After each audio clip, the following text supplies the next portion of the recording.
up, YouTube? It's your boy Guru Guy 17. We back with another video. Today we're gonna be reacting to a Creative Minds video. This should be like low-key. I'm gonna be doing certain stuff like this as well because I feel like these videos are definitely gonna be beneficial to me. But like I'm gonna be doing videos probably like on procrastination and woo-woo. Like we just gonna be getting knowledge together and stuff like that. Or if it ain't giving us, it's gonna give us knowledge regardless. The stuff I'm gonna try to find or whatnot. And like we can amp ourselves and nourish our spirit together. Basically, I want to grow with like-minded individuals. That's basically what I'm saying. Which we all do, hopefully. Some of us are loners. I'm low-key a loner, but at the same time, I have a lot of friends. Not a lot, but you know, a good amount. A lot of people that adopted me. Because I'm the type of person, I'm not going to go out my way and be your friend, bro. Mostly all my friends have became my friend because they just told me they was my friend. I didn't tell none of these people they was my friend starting off. We just all started getting cool. Comment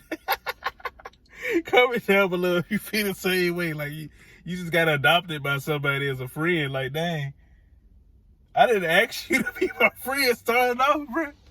I didn't ask you to be my friend. That's crazy when I think about it, because the boy said, that's definitely show down to all my relationships. I said relationships. Tripping. All my friendships. Relationships, I really don't start to meet her. But it depends. It depends on the vibe I'm getting.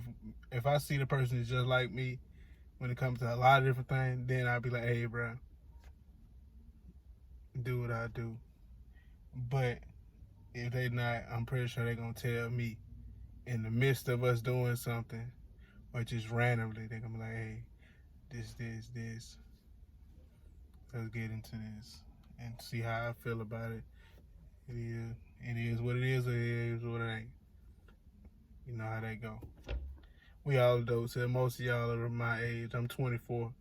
So I'm pretty sure most of y'all is in that age range. So you know what's going on. You know how we do.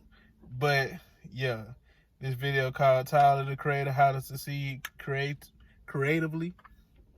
So we're finna see how this goes. See if we can pick up some different gems and whatnot. Hopefully drop some that we use if you're an artist of these calibers or something like that, or just an artist in general. Hopefully you can pick up on these tactics if you're putting down something. Oxygen, water, and chord progressions. It's fucking annoying.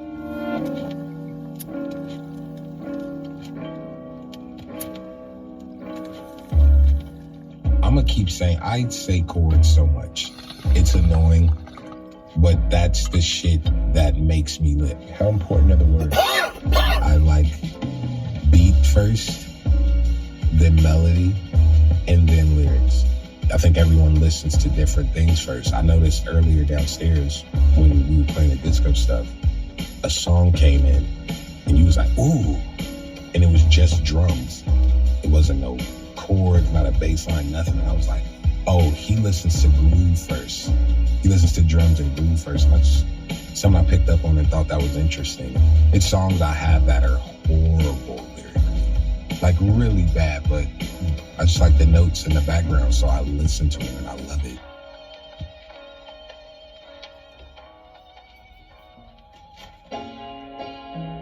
I know a lot of people who make things who don't stand proudly by their stuff.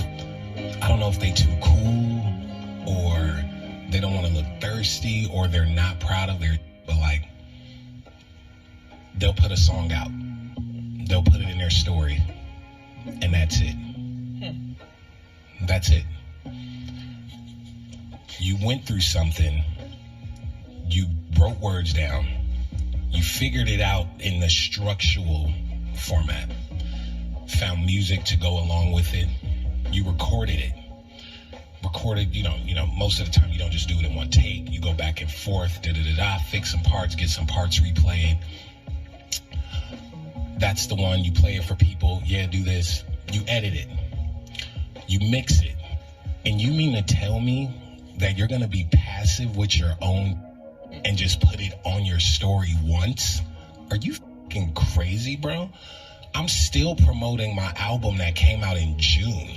It's a year out, and I'm still out here like, call me if you get lost, like, right?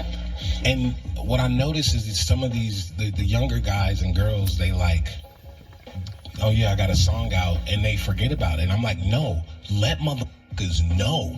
Tell people, because I put time and love and too much energy into this finished project just to put it on Instagram and forget about it. Like, no, promote your, let people know, be proud of that you made. So when you said that you proudly stand by it, I was like, oh, it's a whole bunch of them who don't have that. So I think that that's beautiful. I kind of focus on making a good song with cool structure rather than like, oh, that verse was so blah.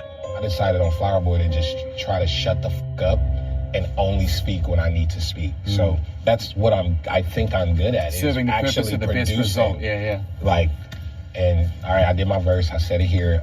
When I come in, it's on topic. Concept's good. Make sure the flow's not jumbled. Then and there. And it took me years to figure that out.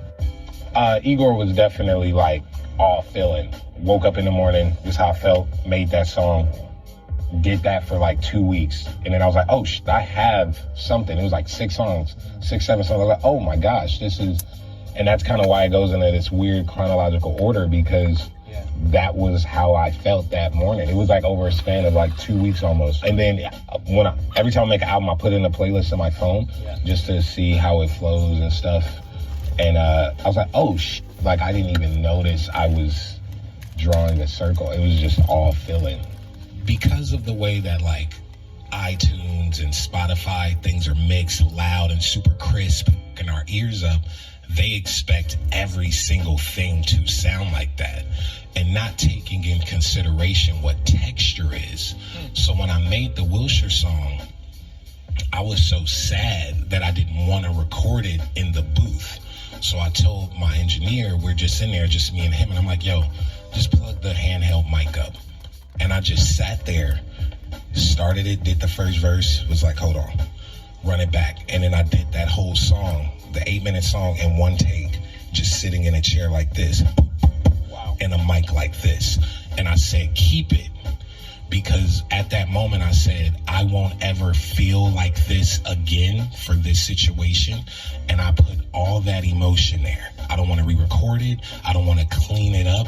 I want what I was feeling at that moment so in there. So when you hear that, that's truly me in a corner like this. So texture and all of that, that's what that is. And that song to me is perfect because I knew what I wanted.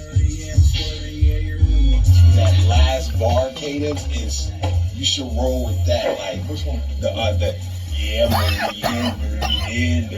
Like on that last part, it's like, it's like you calm, but you slurring your words. The first half of your verse could be more like that, but the same lyrics. It's gotta take me to that place. This takes me to a different place. This is left of center, but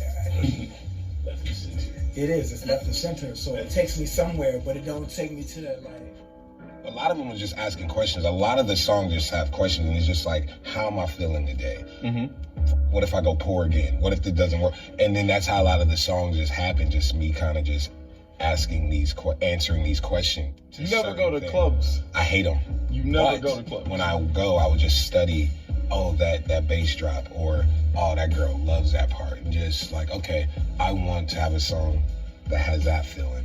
So I kind of was like, okay, I want to challenge myself and try to make a few songs that's not like rappity or super distorted. I was like, last night me and Lionel went to like a house party, and they all the songs they were playing, Senorita by Justin, Tell Me by Total, Frontin' by People, like all these house party songs.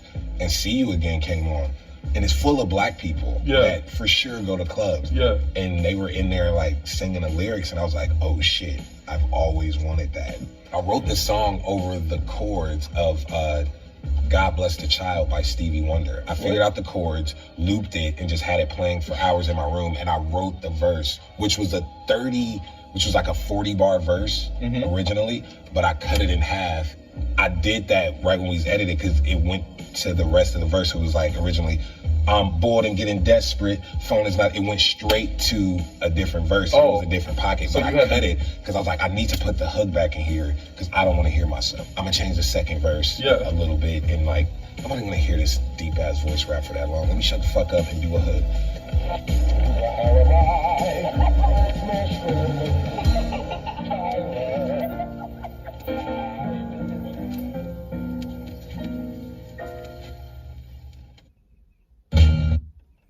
Okay, that's the video.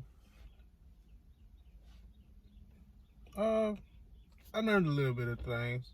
Well, I ain't gonna say I just learned something. It just refreshed me on something that I already probably knew a little bit. And at the same time, it did let me know, made me think about certain things. So I did learn a couple things. But if you learned something, comment it down below as well. Like if you learned anything of that caliber, even if you just learned something new about him, but in general, comment it down below. And like, comment, subscribe. Your boy Guru God 17 out.